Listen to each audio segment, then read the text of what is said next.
say the last part in the series about something, because then someone asks me something and I say, oh yes, we could talk about that, couldn't we?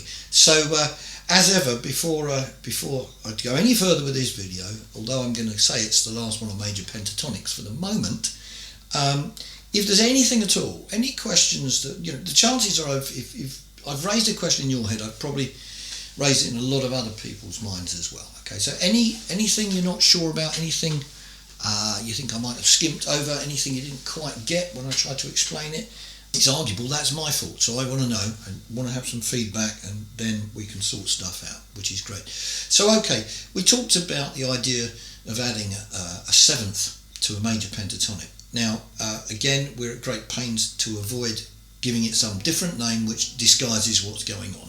Okay, so what we want to say is it's a major pentatonic. Do we use a passing note? Yes, because we know how to use passing notes. Can we use a flat seventh in it? Well, yes, we can, because it fruits up the sound a little bit.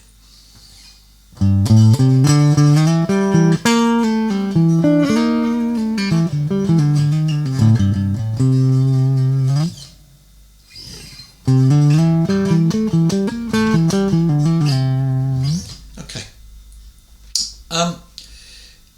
What I'm going to talk about now is the possibility of adding another note. Now you may be thinking, oh my god, this is a lot of notes. Well, that's why we keep it simple. It's a major pentatonic. Can we use a passing note? Yes, because it's that in-between major and minor sound we're looking for, making it a little bit more bluesy and a little bit less happy, if you will. We don't want it to be too bright and happy. We want a bit of grit in there, really. Okay. Are we using a seventh in it? Well, yeah. I mean, you know, you don't tend to get chucked out of a rock band for playing a seventh, although I did actually get chucked out of one for doing that because I thought it was too complicated. But generally speaking, you shouldn't be chucked out. Okay. That's why things like... That's why those were hit records. You have seventh, that seventh tone in rock and pop music. Okay. Here's another one. Okay. It's major, but it's got that seventh. Okay, that's fine. So it wouldn't really be the end of the world if we were to put a sus4 in, would it? Yeah. Now you might be thinking, oh, this is getting a bit, you know, dare I even use the J word, getting jazzy. Well, hardly. What about this?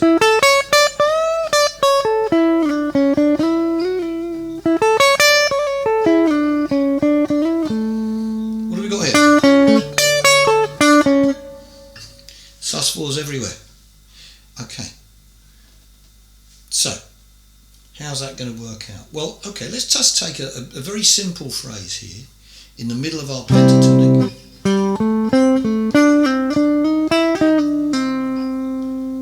Okay?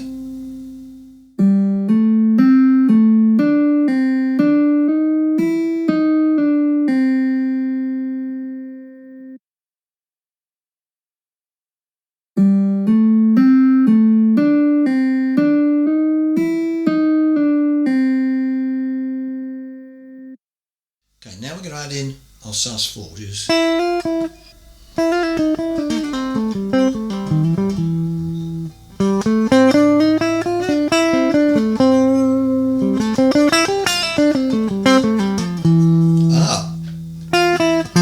another one there. Okay, now, some of you may be thinking, oh, it's a bit jazzy or a bit country or whatever. Well, okay, just before we get too carried away on that, I seem to remember certain Jimi Hendrix going. Okay, what did he do right after that? What about?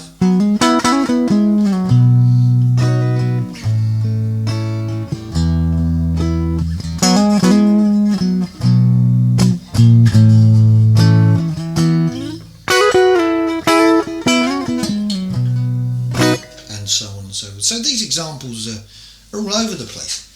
But you need to have a little bit more skill to use this scale, because where a scale is more powerful, it's also more difficult to use. Okay, so one of the great things about a minor pentatonic is it leaves out all the notes that are ever likely to get you into any trouble, which is why it's a great starting point. But it's nice to get that extra little bit of colour into things. Have a little think about your sus4s there.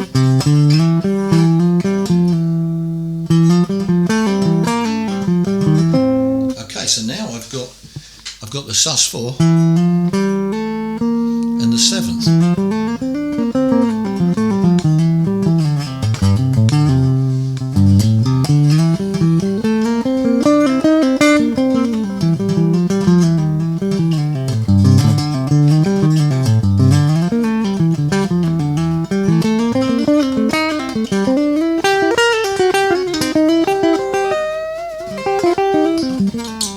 Okay, there's loads of different things you could do with that. Now, there's a little something I just did then, which is another interesting technique, and it's something I'm going to cover in the next video I do on major pentatonics. There's another one. Okay, so I'll be back to see you very shortly. Thanks very much for watching. In the meantime, if you could subscribe, that'd be great. Bye for now.